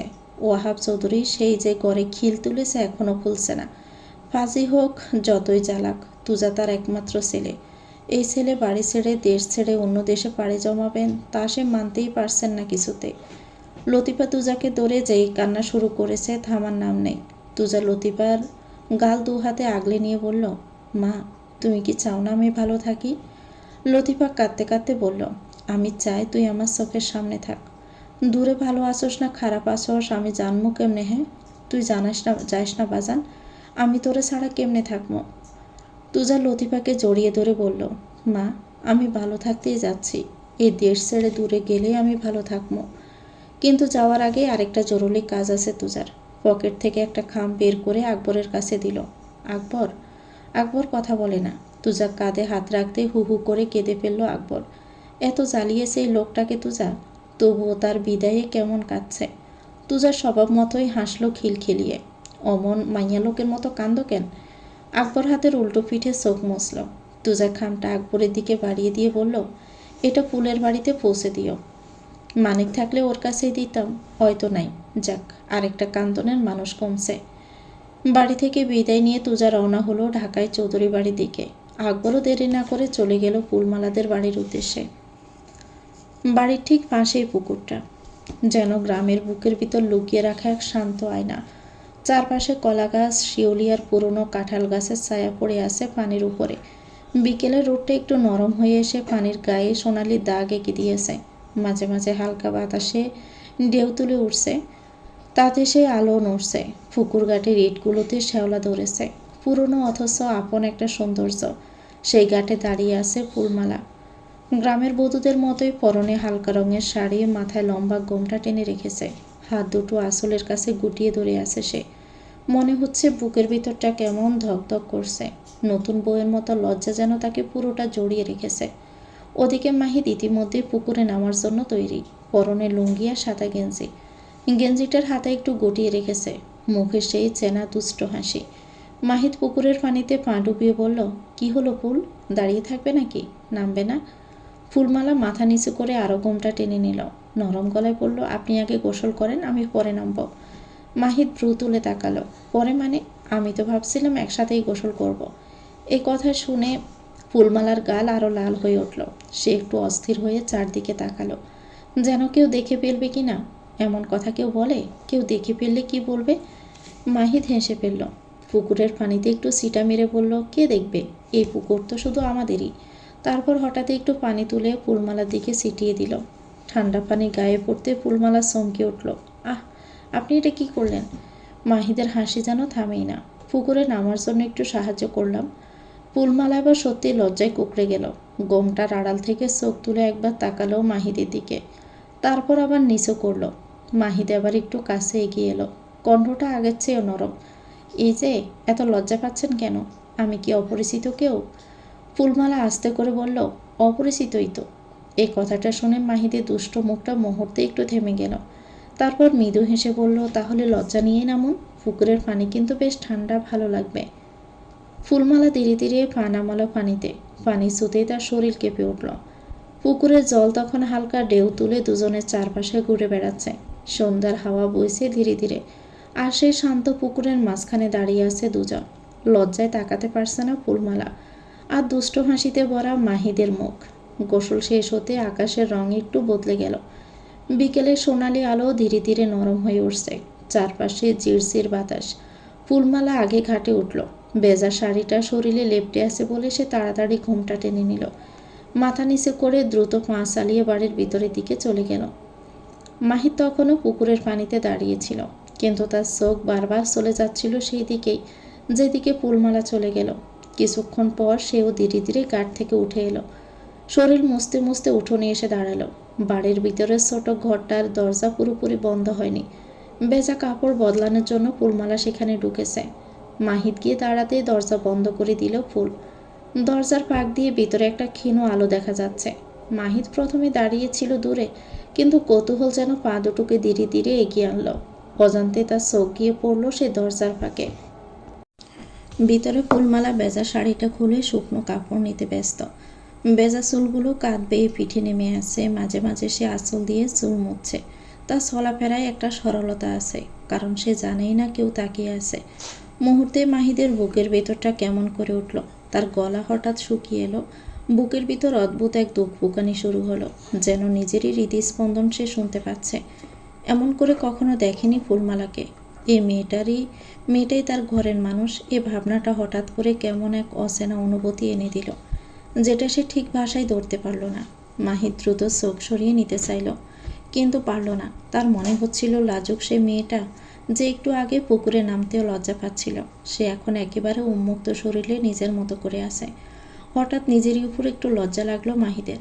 সে ধীরে ধীরে নিঃশ্বাস ফেলল, তারপর চোখ নামিয়ে নিল। মনে মনে বলল, আমি যে কি করছি। তারপর দ্রুত সরে গিয়ে উঠোনের একপাশে দাঁড়িয়ে পড়ল। কিছুক্ষণ পর দরজা খুলে ফুলমালা বের হলো। এখন তার পরনে শুকনো শাড়ি, মাথায় আবার লম্বা করে টানা ঘোমটা। মাহিদ তাকাতে ফুলমালা একটু চমকে উঠল, তারপর লজ্জায় চোখ নামিয়ে ফেলল। মাহিদ কিছুক্ষণ চুপ করে তাকিয়ে রইল। তার ভিতরের অদ্ভুত অনুভূতিটা তখনও পুরোপুরি থামেনি, বরং আরও গভীর হয়ে আসে। শুকনো ডোক গিলে ধীরে ধীরে বলল, ফুল, ঠান্ডা লাগেনি তো? ফুলমালা নরম গলায় বলল, না, আপনার লাগছে? মাহিদ একটু থেমে হালকা হাসল। তার কণ্ঠে এবার আগে দুষ্টুমি নেই, বরং অদ্ভুত ঘোর লাগা কণ্ঠে বলল, তুমি তো আমার স্ত্রী ফুল, আমার অধিকার আছে না তোমাকে দেখার? কথাটা শুনে ফুলমালার গাল আবার লাল হয়ে উঠল। উঠানের কাঁঠাল গাছটার পাতায় তখন সন্ধ্যার হাওয়ায় দুলছে। ফুল উত্তর না দিয়ে ভেজা শাড়িটা দড়িতে মেলে দিয়ে দ্রুত ঘরে চলে যায়। মাহিদের একার সংসার। বাবা থাকেন তার দ্বিতীয় স্ত্রীকে নিয়ে অন্য গ্রামে। ফুলমালা ভিতরে যাওয়ার পরেও মাহিদের সে ঘোর কাটল না। চোখের সামনে বারবার ভেসে উঠছে স্ত্রীর বেজা নগ্ন শরীর। শান বাঁধানো গাছের গোড়ায় বসতে তাদের বাড়িতে এলো আকবর। আকবরকে মাহিদ চিনে, ফুলমালার বিয়েতে পরিচয় হয়েছে, প্রধানবাবুদের কর্মচারী। মাহিদ উঠে দাঁড়িয়ে আকবরের সাথে হাত মেলালো। কেমন আছেন? আসেন, ভিতরে আসেন। না, এখন সময় নেই, ফিরতে হবে। আপনার স্ত্রীর একটা চিঠি আছে, ও বাড়ি থেকে পাঠানো হয়েছে। সন্ধ্যার আগ মুহূর্ত। আকাশে তখন দিনের শেষ আলোটা ধীরে ধীরে নরম হয়ে আসছে। সূর্যের লালচে রং যেন দিগন্তের কিনারায় গলে গিয়ে ছড়িয়ে পড়ছে চারদিকে। রাস্তার ধুলো আর হালকা বাতাসে সেই আলোটা আরও কেমন মলিন বিষণ্ণ হয়ে উঠেছে। দূরপাল্লার বাসটা কাঁপতে কাঁপতে এগিয়ে চলছে ঢাকার দিকে। জানালার কাচ অর্ধেক খোলা, বাহিরে থেকে আসা বাতাসে পর্দাটা হালকা দুলছে, আর মাঝে মাঝে ধুলো মিশে আসা সে বাতাস তুজার মুখে এসে লাগছে। তুজা জানালার পাশে বসে আছে, তার মুখটা ক্লান্ত, তবু অদ্ভুত এক দৃঢ়তা সেখানে স্পষ্ট। কোলে মাথা রেখে ঘুমিয়ে আছে তার কবিতা। ছোট্ট গোলাপি ঠোঁট, নিঃশ্বাস নিতে নিতে বুকটা ধীরে ধীরে উঠানামা করছে। মুখে শিশুর মতো শান্ত ঘুমের ছাপ। তার মাথাটা তুজার কোলের ওপর হেলান দিয়ে আছে। বাসের জাগুনিতে যেন মেয়ের ঘুম না ভেঙে যায়, আর কোথাও যেন আঘাত না করে, সেই জন্য তুজা তার এক হাত দিয়ে জানালার লোহার ফ্রেমে শক্ত করে ধরে আছে। বাসের জাগুনিতে তার শরীরে নিজের হাতটা ধাক্কা খাচ্ছে, কিন্তু সে হাত ছাড়ছে না, যেন তার হাতটাই একটা দেওয়াল, যাতে কবিতার শরীরে সামান্য ব্যথাও না লাগে। মাঝে মাঝে তুজা নিজের দিকে তাকিয়ে মেয়ের মুখটা দেখে। মেয়েটা কি শান্ত হয়েই না ঘুমাচ্ছে? ঘুমের মধ্যে কবিতার চোখের পাপড়ি একটু কেঁপে ওঠে, হয়তো কোনো স্বপ্ন দেখছে। ছোট্ট নাকটা তার বুকের কাছে লেগে আছে, এলোমেলো চুলগুলো কপালের উপর পড়ে আছে। তুজা ধীরে ধীরে হাত বাড়িয়ে মেয়ের চুলগুলো সরিয়ে দিল, তারপর অনেকক্ষণ ধরে শুধু তাকিয়ে রইল কবিতার দিকে। এই ছোট্ট মুখটার দিকে তাকালে তার বুকের ভিতরটা অদ্ভুতভাবে নরম হয়ে যায়। পৃথিবীতে যত জ্বর, যত ভয়, যত অনিশ্চয়তা, সব যেন এই ছোট্ট মুখটার সামনে এসে থেমে যায়। এজন্যই সুদূর বিদেশে সাথে নিয়েই যাচ্ছে মেয়েটাকে। আজ আর বুকের ভিতরটা কেমন ভারী হয়ে আছে। এরপরে তাদের বিদেশে পাড়ি দিতে হবে, সব কিছু ছেড়ে, সব সম্পর্ক, সব স্মৃতি, সব পরিচিত জায়গা। বাসের কাছের বাহিরে তাকালে দূরের গাছপালা দ্রুত পিছিয়ে যাচ্ছে। অচেনা রাস্তা, অচেনা পথ, ঠিক যেমন অচেনা হয়ে যাচ্ছে তুজার ভবিষ্যৎ। হঠাৎ করে তার মনে পড়ে গেল মায়ের কথা। কালটা যেন আবার চোখের সামনে ভেসে উঠল। মা বারবার বলেছিল, ফিরবি নাইবা যখন, কবিতাকে অন্তত রেখে যা, ওর মুখ চেয়ে না হয় দুজন বেঁচে থাকবো। কবিতাকে বুকের সঙ্গে জড়িয়ে ধরে রেখেছিলেন। তুই ভালো থাকবি, দূরে গেলে ভালো কথা, মেয়েটাকে নিস না বাবা, ওকে সম্বল করে আমরা দুই বুড়ো বুড়ি না হয় বেঁচে থাকবো। তুজা মুচকি হেসে বলেছিল, তা হয় না মা, আমি ওকে নিয়ে এসেছিলাম প্রতিজ্ঞা করে, নিজের মেয়ে করে বড় করব ওকে। ও ও অনেক বড় হবে দেখিও তুমি। লতিফার বুকের ভিতর তখন কেউ যেন আগুন জ্বালিয়ে দিয়েছে। তুজা ধীরে ধীরে মায়ের হাত থেকে কবিতাকে নিয়ে বলেছিল, আমি আমার মেয়েকে কোথাও রেখে যেতে পারবো না। আমার জীবন যদি নতুন করে শুরু হয় তাহলে সেটা কবিতাকে নিয়েই হবে। লতিফা কেঁদে ফেলেছিলেন। তুই বুঝতে পারছিস না, বিদেশের জীবন এত সহজ না। তুজা তখন মায়ের চোখের দিকে তাকিয়ে খুব শান্ত গলায় বলেছিল, সহজ না বলেই তো আমি ওকে ছাড়তে পারবো না মা। পৃথিবীটা যদি কঠিন হয় তাহলে আমার মেয়ের পাশে আমাকেই তো থাকতে হবে। সেই কথা বলার পর আর কেউ কিছু বলতে পারেনি। বাসের ভিতর আবার এক ঝাঁকুনি লাগলো। তুজা বাস্তবে ফিরে এলো। তার হাতটা এখনো জানালার ফ্রেম ধরে আছে। একটু ব্যথা করছে, সে তবুও হাত সরালো না। নিচের দিকে তাকিয়ে দেখলো কবিতা এখনো ঘুমিয়ে আছে। মেয়েটার ঠোঁটের কোণে হালকা হাসির মতো কিছু একটা ফুটে আছে। তুজার বুকটা হঠাৎ করেই কেমন করে উঠল। সে খুব আস্তে করে ফিসফিস করে বলল, কবিতা। মেয়েটা অবশ্য কিছুই শুনল না, ঘুমের ভিতরেই রয়ে গেল। তুজা আবার তার মুখের দিকে তাকালো। এই ছোট্ট মানুষটার জন্যই সে সব কিছু ছেড়ে যেতে পারছে। নিজের শহর, নিজের মানুষ, নিজের শেকড়। তার মনে হলো পৃথিবীতে যদি কোনো জিনিস সত্যিই নিজের হয় তাহলে সেটাই মেয়েটাই। বাসটা তখন ঢাকার দিকে দ্রুত ছুটে চলছে। সামনের পথ দীর্ঘ, কিন্তু তুজার কোলের উপর ঘুমিয়ে থাকা কবিতার উষ্ণতা তাকে একটা অদ্ভুত সাহস দিচ্ছে। সন্ধ্যার পরে নিস্তব্ধ সময়। আকাশে তখন ধীরে ধীরে রাত নেমে এসেছে। দূরে কোথাও কুকুরের ডাক শোনা যাচ্ছে। মাঝে মাঝে বাতাসে গাছের পাতার শব্দ হয়। গ্রামে সেই একতলা ছোট্ট বিল্ডিংয়ের ঘরটায় মৃদু আলো জ্বলছে।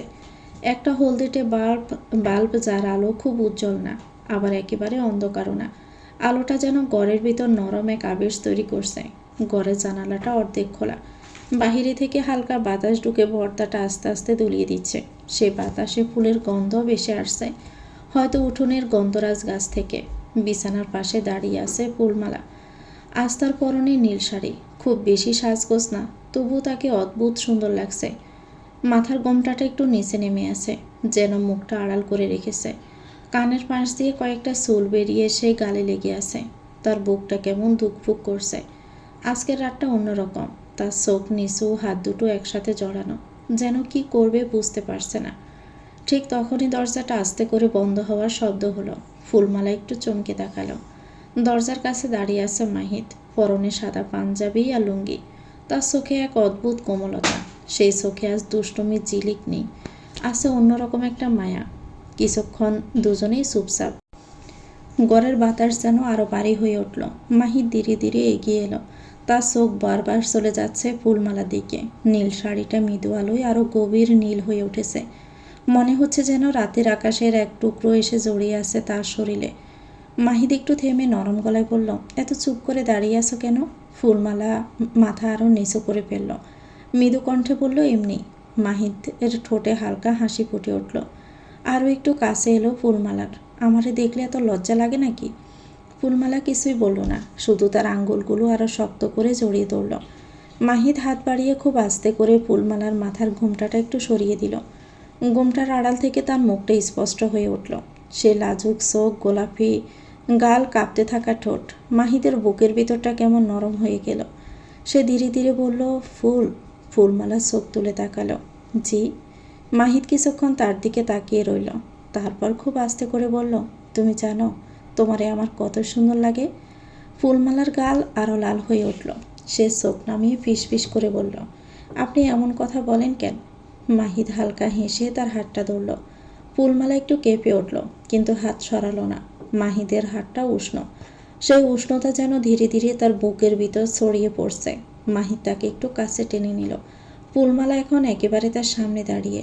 দুজনের মাঝে আর তেমন দূরত্ব নেই। বাতাসে তাদের নিঃশ্বাস মিশে যাচ্ছে। মাহিদ খুব আস্তে করে তার কপালে ঠোঁট ছোঁয়ালো। ফুলমালার চোখ বন্ধ হয়ে গেল। মনে হলো বুকের ভিতরটা ঢেউ খেলছে। মাহিদ তার মুখটা দুহাতে আলতো করে ধরে পড়ল, ডর লাগতেছে? ফুলমালা ধীরে ধীরে মাথা নাড়ল, অল্প। এই কথাটা শুনে মাহিদের চোখে অদ্ভুত কোমলতা ফুটে উঠল। সে ফুলমালাকে বুকে টেনে নিল। ফুলমালা কিছুক্ষণ দ্বিধা করলো, তারপর ধীরে ধীরে মাথাটা মাহিদের বুকের উপর রেখে দিল। ঘরের মৃদু আলোয় সেই মুহূর্তটা যেন স্থির হয়ে রইল। দুইজনের নিঃশ্বাসের শব্দ ছাড়া আর কিছুই শোনা যাচ্ছে না। বাহিরে রাত আরও গভীর হচ্ছে, আর সেই নীরব রাতের ভিতর ধীরে ধীরে তারা একে অপরের আরও কাছাকাছি চলে এলো। লজ্জা, মায়া আর বিশ্বাসের উষ্ণতায় একে অপরকে নিজের করে নিল। ঘরের মৃদু আলো তখনও জ্বলছে, আর সেই আলোয় ফুলমালার মাহিদের নতুন জীবনের এই রাতটা নরম এক ভালোবাসার আবরণে ঢেকে রইল। তুজার কবিতার চৌধুরী বাড়িতে পৌঁছাতে রাত হলো। সাইফের মন মেজাজ ভারী। শুধু সাইফ না, সকলেরই মন খারাপ। তুজার হুট করে বিদেশ যাওয়ার সিদ্ধান্তটা মেনে নিতে পারছে না কেউ। যদিও প্ল্যানটা বহুদিন ধরে করা তুজার, কিন্তু কবিতাকে নিয়ে যাওয়ার প্ল্যানটা হঠাৎই। সব কিছু খুব দ্রুত ম্যানেজ করে ফেলছে। টাকা অবশ্য একটু বেশি ঢালতে হয়েছে। রাতের খাওয়া দাওয়া শেষ করে কবিতাকে দিঘির ঘরে ঘুমাতে পাঠালো। সোফায় গায়ে লিয়ে চোখ বুজে আছে তুজা। সাহেব কাঁধে হাত রাখতে চোখ খুলে তাকালো। নিজের কাঁধে রাখা সাহেবের হাতটা নিজের হাত দিয়ে ধরে বলল, কিছু বলবি? সাহেব তুজার হাত ধরে টেনে বলল, আমি না, আজ তুমি বলবে। চলো ছাদে চলো। তুজা উঠল, গেল সাহেবের পিছে পিছে। ছাদের তালাটা খুলে দুই ভাই গিয়ে ছাদের কার্নিশ ঘেঁষে বসল। তুজা বলল, আমি জানি কি শুনতে চাস। তুজা বলতে শুরু করলো। সন্ধ্যার শেষ আলোটা তখন নদীর জলে ধীরে ধীরে নিভে যাচ্ছিল। আকাশের লালচে রঙের ছোপ, বাতাসে কেমন অদ্ভুত এক নিস্তব্ধতা। তুজা অনেকক্ষণ ধরে খুঁজে খুঁজে ক্লান্ত। তার মনে হচ্ছিল হয়তো আজও হাবিব চৌধুরীকে খুঁজে পাওয়া যাবে না। পা দুটো যেন আর চলতে চাইছিল না।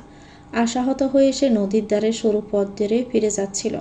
মাথার ভিতর বারবার বেশি উঠছিল সেই মুখটা, তার জ্যোৎস্না, তার শেষ চাহনি, সে অসহায় চোখ জোড়া। ঠিক তখনই দূরে একটা ছায়া মূর্তি দেখা গেল। লোকটা নদীর ঘাটের পাশে দাঁড়িয়েছিল। একটা বিড়ি দড়িয়ে দোয়া ছাড়ছিল নিশ্চিন্ত ভঙ্গিতে। তুজা প্রথমেই বিশ্বাস করতে পারল না। বুকের ভিতর ধক করে উঠল। হাবিব চৌধুরী, নিজের ছোট কাকা, যে লোকটা তার জীবনের সবচেয়ে প্রিয় মানুষটাকে কেড়ে নিয়েছে। এক মুহূর্তে তুজার চোখের সামনে সব লাল হয়ে উঠল। সে ধীরে ধীরে এগিয়ে গেল। পায়ের শব্দ প্রায় নেই বললেই চলে। হাবিব তখনও বুঝতে পারেনি কে তার পেছনে এসে দাঁড়িয়েছে। কাকা! হঠাৎ কানে আসা শব্দে হাবিব চমকে ঘুরে তাকালো। তুই? তার কণ্ঠে বিস্ময় ছিল, কিন্তু তুজার চোখে ছিল এক অদ্ভুত নীরব আগুন। গুলি লাগার নাটক করে পালিয়েছে পুলিশ হেফাজত থেকে। তুজা কিছুক্ষণ চুপ থেকে তাকিয়ে রইল, যেন এতদিনে জমে থাকা প্রতিটা প্রশ্ন তার চোখ দিয়ে বেরিয়ে আসছে। ওকে কেন মেরেছিলেন? নদীর বাতাসে তার কণ্ঠটা কেমন ভারী শোনালো। হাবিব প্রথমে হেসে উঠল, ঠোঁটের কোণে অবজ্ঞার হাসি। একটা মেয়ের জন্য তুই আমার কাছে হিসাব চাইতে এসেছিস? এই কথাটাই যেন শেষ আগুনটা জ্বালিয়ে দিল তুজার ভিতরে। তার হাত মুঠো হয়ে উঠল। পরের মুহূর্তে সব কিছু খুব দ্রুত ঘটল। তুজা ঝাঁপিয়ে পড়ল, দুহাতে হাবিবের কলার চেপে ধরে তাকে ধাক্কা মেরে ফেলে দিল মাটিতে। হাবিব প্রথমে সামলে উঠতে চেষ্টা করল, কিন্তু তুজার রাগ তখন জ্বরের মতো। সে আর কিছু শুনছিল না, দেখছিল না। শুধু মনে হচ্ছিল এই মানুষটাই তার জীবনের আলোটা নিভিয়ে দিয়েছে। দস্তাদস্তির এক পর্যায়ে তারা দুজনেই নদীর একদম ধারে এসে পড়ল।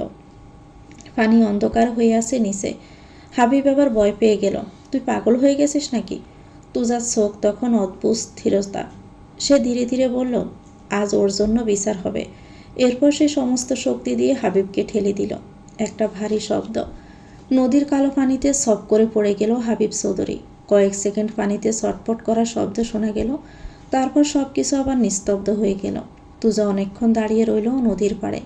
বাতাসে শুধু পানির গন্ধ, আর দূরে কোথাও শালিক ডাকছে। তার বুকের ভিতর অদ্ভুত এক শূন্যতা তৈরি হলো। প্রতিশোধ নেওয়া হয়ে গেছে। তার মনে হচ্ছিল যাকে হারিয়েছে সে আর কখনো ফিরে আসবে না। তুজা পুশ করে নিঃশ্বাস ছাড়ল। সাহেব নিরুদ্বেগভাবে বসে আছে। হঠাৎ বলল, আরও অনেক কিছু জানার আছে দাবাই। বিশাল গল্পের বর্ণনা করতে করতে হাঁপিয়ে উঠেছে ফুলমালা। মাহিয়ার চোখ দুটা ছলছল করছে। উৎসুক হয়ে তাকিয়ে আছে দাদির মুখের দিকে। তারপর কি হলো দাদি, বলো না। আর সেই চিঠিটা তুমি পড়েছিলে কি? কি লেখা ছিল তাতে? দুদিকে মাথা নাড়ে বৃদ্ধ ফুলমালা। শাড়ির আঁচলে হাতখানা মুছতে মুছতে বলল, তোর দাদা মাথা দিব্যি দিয়েছিল, তাই পড়িনি।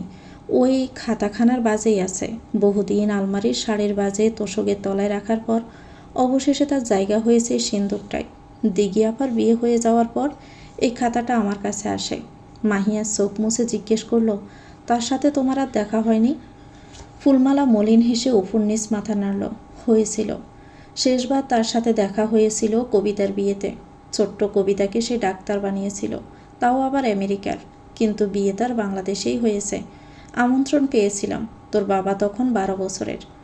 বড় একটা দীর্ঘশ্বাস ছেড়ে ফুলমালা বলল, পরবর্তী প্রজন্মের কাছে প্রধান বাড়ির ছোট সাহেব আস্ত একটা উদাহরণ।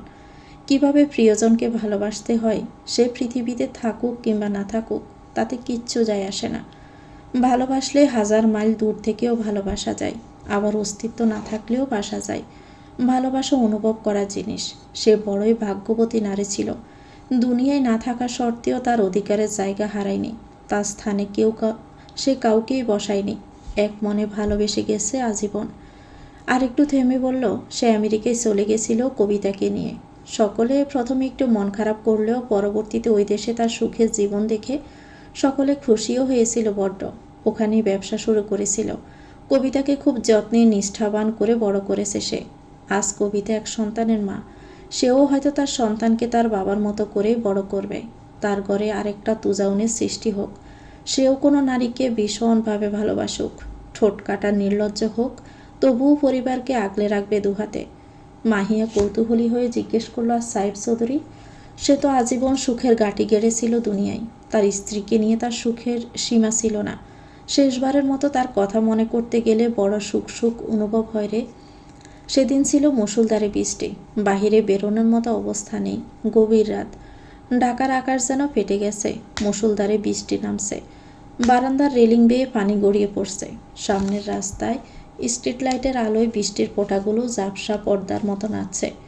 দূরে কোথাও একটা গাড়ি ছুটে গেল, তারপর আবার সব কিছু নিস্তব্ধ, শুধু বৃষ্টির শব্দ। এমন সময় ধীরে ধীরে লোহার গেট খুলে ভিতরে ঢুকলো সাহেব। ছাতা বন্ধ করে দরজা খুলে ভিতরে ঢুকলো। শার্টে এখনো বৃষ্টির ফোঁটা, চুলগুলো একটু ভেজা। দীর্ঘদিনটার ক্লান্তি নিয়ে সে ভিতরে পা রাখতে তার চোখ থমকে গেল। ড্রয়িং রুমে সোফায় আধশোয়া হয়ে ঘুমিয়ে আছে অদিতি। মাথাটা সোফার হাতলে হেলান দিয়ে আছে। পা দুটো কার্পেটের উপর। হাতে ধরা মোবাইলটা পাশে পড়ে গেছে। বুঝেই যাচ্ছে অপেক্ষা করতে করতে ঘুমিয়ে পড়েছে। সাহেব কিছুক্ষণ দরজার কাছে দাঁড়িয়ে রইল। তারপর ধীরে ধীরে এগিয়ে গেল। অদিতির গায়ে হালকা গোলাপি একটা ঘরোয়া শাড়ি। চুলগুলো খোলা, কাঁধ পেরিয়ে সোফার উপর ছড়িয়ে আছে। গোমের মধ্যে অদ্ভুত শান্ত একটা ভাব। সাহেব মুগ্ধ হয়ে তাকিয়ে রইল। তার চোখে যেন একটু দুষ্ট হাসি ফুটে উঠল। ধীরে ধীরে ফিস করে বলল, এই বাচ্চা বেড়াল, ড্রয়িং রুমে ঘুমিয়ে পড়েছ? সে একটু ঝুঁকে অদিতির মুখের সামনে হাত নাড়ল। ম্যাডাম, উঠবেন? কোনো সাড়া নেই অদিতির। সাহেব আরও একটু কাছে গিয়ে তাকালো। বাহ, আমার জন্য অপেক্ষা করতে করতে শহীদ হয়ে গেছে দেখি। তার ঠোঁটের কোণে দুষ্ট হাসি ফুটে উঠল। আস্তে করে অদিতির নাকটা চেপে ধরল। অদিতি ঘুমের মধ্যে বিরক্ত হয়ে নড়ে চড়ে উঠল। কে? সাহেব গম্ভীর গলায় বলল, সোর। অদিতি আদৌ ঘুমে চোখ খুলে তাকালো। তারপর 1 সেকেন্ড তাকিয়ে থেকে ফিস করে বলল, ও আপনি? সাহেব বাদ জাকালো। না, আমি তো প্রেসিডেন্ট। অদিতি হালকা ভ্রু কুঁচকে বলল, এত রাতে প্রেসিডেন্ট আমার বাড়িতে কি করছে? সাহেব হেসে বলল, তার বউকে নিতে এসেছে। অদিতি চোখ কসলাতে উঠে বসতে গেল, কিন্তু হঠাৎ মাথা ঘুরে আবার সোফায় হেলে পড়ল। উফ, ঘুম পাচ্ছে। সাহেব মাথা নেড়ে বলল, অবশ্যই পাবে। রাত 1টা বাজে। তুমি এখানে বসে কেন অপেক্ষা করছো? অদিতি আদৌ ঘুমিয়ে বলল, ভাবলাম আপনি বিজে আসবেন, দরজা খুলে দিব। সাহেব একটু চুপ করে তাকিয়ে রইল। তার চোখে এক মুহূর্তের জন্য কোমলতা নেমে এলো। তারপর আবার দুষ্ট ভঙ্গিতে বলল, কিন্তু এই অবাগা দরজাটা নিজেই খুলেছে। অদিতি চোখ কাত খোলা রেখে বলল, আমি মানসিকভাবে খুলছিলাম। সাহেব হেসে উঠল, বাহ, মানসিক দরজা? অদিতি আবার একটু লজ্জা পেয়ে বলল, আপনি হাসছেন কেন? কারণ তুমি পাগল। অদিতি ঠোঁট ফুলিয়ে বলল, আমি পাগল না। তাহলে? আমি ভালো স্ত্রী। সাহেব একটু ঝুঁকে তার মুখের দিকে তাকালো। সেটা ঠিক। তারপর হঠাৎ দুহাত বাড়িয়ে অদিতিকে কোলে তুলে নিল। অদিতি চমকে উঠল। এই কী করছেন? সাহেব নির্বিকার মুখে বলল, মানসিক দরজা খুলে দেওয়া স্ত্রীর জন্য শাস্তি। শাস্তি? অদিতি কাঁধে হাত দিয়ে বলল, আমাকে নামান, আমি নিজে হাঁটতে পারবো। সাহেব সিঁড়ির দিকে হাঁটতে হাঁটতে বলল, না, তুমি এখন অর্ধেক ঘুমন্ত। পড়ে গিয়ে আবার আমাকে হাসপাতালে নিতে হবে। অদিতি হালকা হেসে বলল, আপনি তো ভয়ানক নাটক করেন। আমি না, তুমি। সিঁড়ি বেয়ে ধীরে ধীরে উপরে উঠল সাহেব। বৃষ্টির শব্দ উপরে আরও পরিষ্কার শোনা যাচ্ছে। বেডরুমে এসে খুব আলতো করে অদিতিকে বিছানায় শুইয়ে দিল। অদিতি চুপচাপ তাকিয়ে রইল তার দিকে। তারপর একটু ঠাট্টা করে বলল, আপনি ভিজেছেন? ঠান্ডা লাগবে।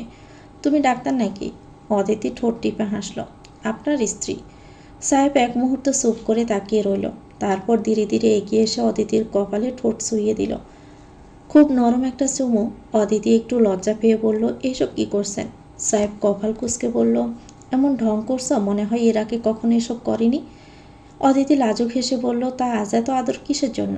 সাহেব মৃদু হেসে বলল, কারণ আমার স্ত্রী কত কষ্ট করে ঘুমিয়ে ঘুমিয়ে আমার জন্য অপেক্ষা করছিল। অদিতি মুখ ঘুরিয়ে বলল, আমি অপেক্ষা করিনি। ও, আমি এমনি বসেছিলাম। ঘুমটা ভুল করে চলে এসেছে। সাহেব বিছানার পাশে বসে তার চুলে হাত বুলিয়ে দিল। ভুল করে যদি আমার ঘুম আসে তাহলে প্রতিদিন আসুক। অদিতি আবার লজ্জা পেয়ে গেল। তারপর ধীরে ধীরে হাত বাড়িয়ে সাইফের শার্ট ধরে বলল, আপনি কোথাও যাবেন না। কোথায় যাব? এখানেই থাকবেন। সাইফ মৃদু হাসল। বাহিরে তখনও বৃষ্টি পড়ছে। বাহিরে তখনও মুষলধারে বৃষ্টি। জানালার কাছে টুপটাপ শব্দ উঠছে। ঘরের মৃদু আলোয় সব কিছু নরম আর শান্ত। অদিতি বিছানায় শুয়ে আছে। সাহেব তার পাশে বসে আছে। কিছুক্ষণ চুপচাপ তাকিয়ে রইল। বৃষ্টির পানিতে ভেজা চুল থেকে এখনো পোটা পোটা পানি ঝরছে। অদিতি হাত বাড়িয়ে সাইফের শার্টের হাতা ছিল। ভেজা কাপড়টা আঙ্গুলে ঠেকাতে সে বলল, এভাবে ভেজা থাকবেন না, ঠান্ডা লাগবে। সাইফ কোনো উত্তর দিল না, শুধু তার হাতটা নিজের হাতে নিয়ে একটু শক্ত করে ধরল। অদিতি তার দিকে তাকিয়ে আছে, চোখে এক অদ্ভুত কোমলতা। সাইফ ধীরে ধীরে এগিয়ে এলো। তার ভেজা আঙ্গুলগুলো আলতো করে অদিতির গালের উপর শুয়ে গেল। তারপর কপাল থেকে সরিয়ে দিল ছড়িয়ে থাকা চুল। অদিতির শরীর কেঁপে উঠল সামান্য। সাইফ ঝুঁকে তার কপালে ঠোঁট শুইয়ে দেয়। একটা দীর্ঘ নরম চুমু।